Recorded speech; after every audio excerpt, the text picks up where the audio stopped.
Hello friends, and welcome back to Swift Guitar Lessons for another quick lead guitar tip. If you're like me, then you probably rely on the minor blues scale for most of your blues guitar soloing. Makes sense, right? So in the key of D minor, that minor blues scale looks and sounds like this.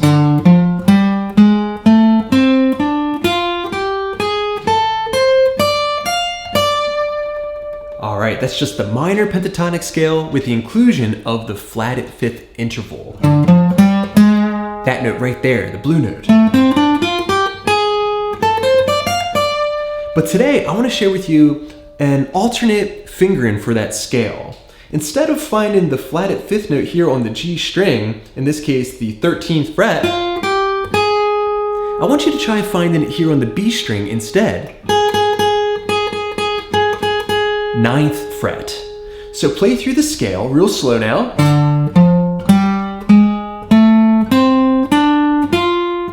Find the flatted fifth note here, and then continue up.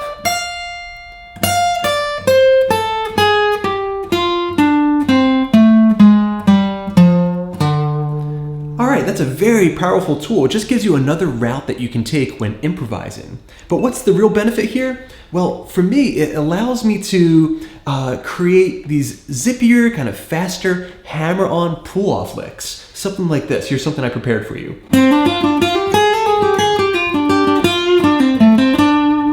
One more time.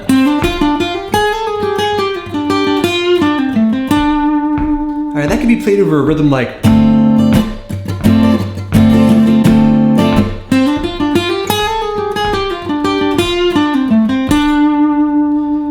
Okay, so one more time, this lick is gonna look and sound like this. This time, really slow, get it into your ear.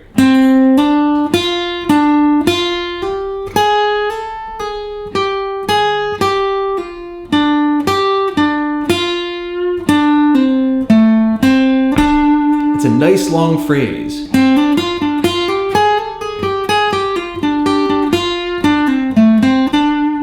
Okay, let's break it down.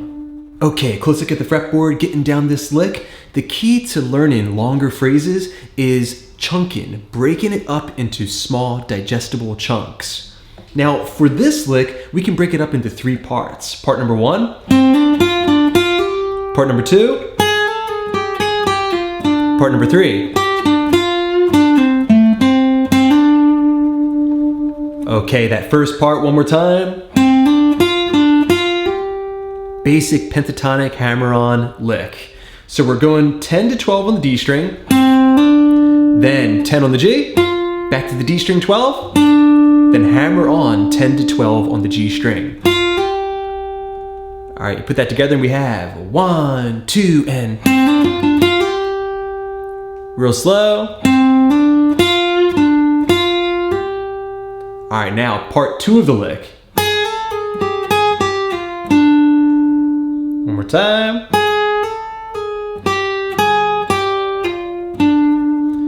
All right, so that was a hammer pull. 9, 10, 9 on the B string. 12 on the G. Back to 9, that flatted fifth interval. Then a pull off, 12 down to 10. That was the G string. Then to the root note, 12th fret of the D string, a D note. All right, part number 2 again. And keep in mind, each of these chunks is a very useful lick in and of it themselves. All right, put parts 1 and 2 together now. This is the key to chunking. You wanna learn each part individually, then put them together. So, 1 and 2 and a little bit slower, 1 and 2 and.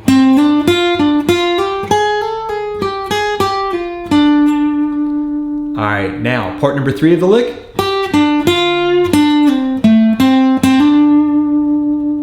Okay, so there I went 12 on the G string, back to 12 on the D. Notice how I'm stacking my finger. All right, then we're on to the 10th fret G string.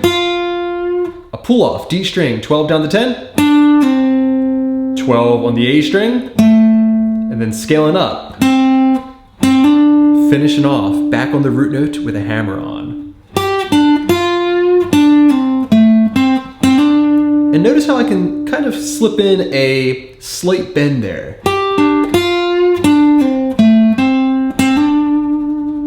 All right, put parts 1 through 3 together and it should sound like this.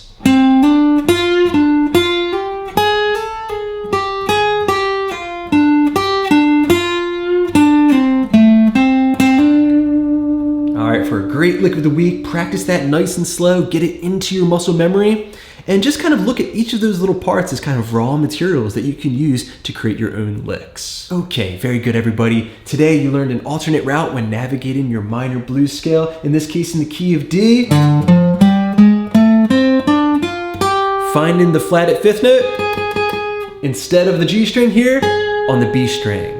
I want you to start experimenting with that and be sure to implement those hammers and pulls into your soloing.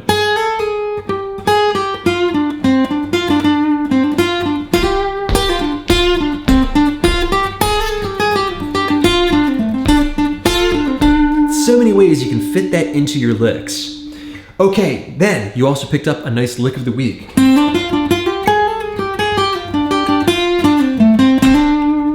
Okay, and keep in mind this is very easy to transpose. Remember that golden rule of guitar, what works one place works every place. So if you want to play in the key of G minor, go to the 3rd fret position. Key of A, 5th fret position. Key of C, 8th fret position.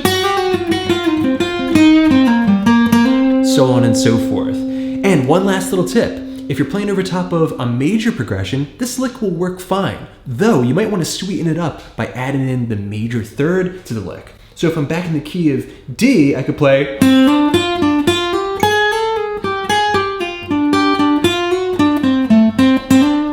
Just adding in that major 3rd, in this case, the 11th fret of the G string.